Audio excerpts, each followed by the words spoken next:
Well, for more analysis, let's go to retired U.S. Army Brigadier General Mark Kimmitt, who joins me now from Abu Dhabi. Thank you very much for joining us here on TRT World. So my first question to you actually was going to be before that press conference. Trump is considering sending 100,000 troops to the Middle East region. How is that ramping up defensive capabilities? But now we've just listened to the U.S. Secretary there speak, and we seem to think he's denying that.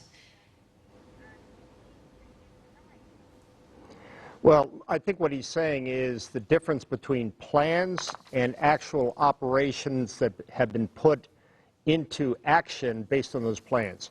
Look, planners do this all the time. They put together options for the Pentagon. They put together options for the White House. I would suspect that there have been 2 or 3 different plans that have been developed, one of them which may have had a large number of troops.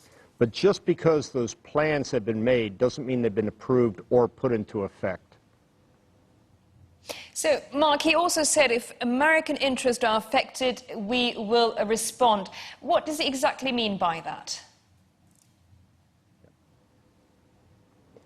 Look, since 1979, since the Carter Doctrine was put into place, it has been the American commitment that an attack within the Persian Gulf against our friends and our allies would be responded to by the United States. We have significant number of interests in the region.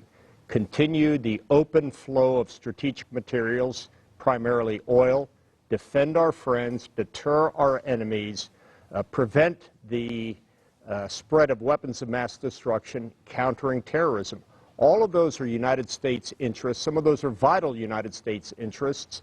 And any country that wants to challenge those interests probably will have to suffer the consequences of challenging those interests.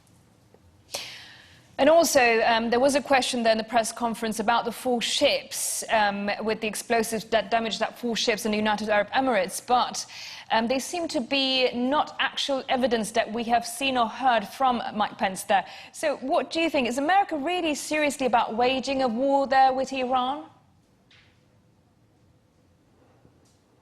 No, I don't think the United States wants to go to war, and I don't think Iran wants to go to war. But there clearly are specific issues that each side is taking on that is contrary to the interests of the others. There is this saber-rattling.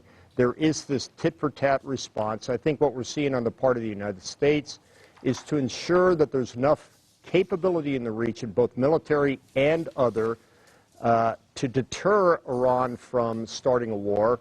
And if Iran chooses to start a war, there will be sufficient assets in the region to punish Iran for starting that war. Well, thank you very much for joining us here on TRT World.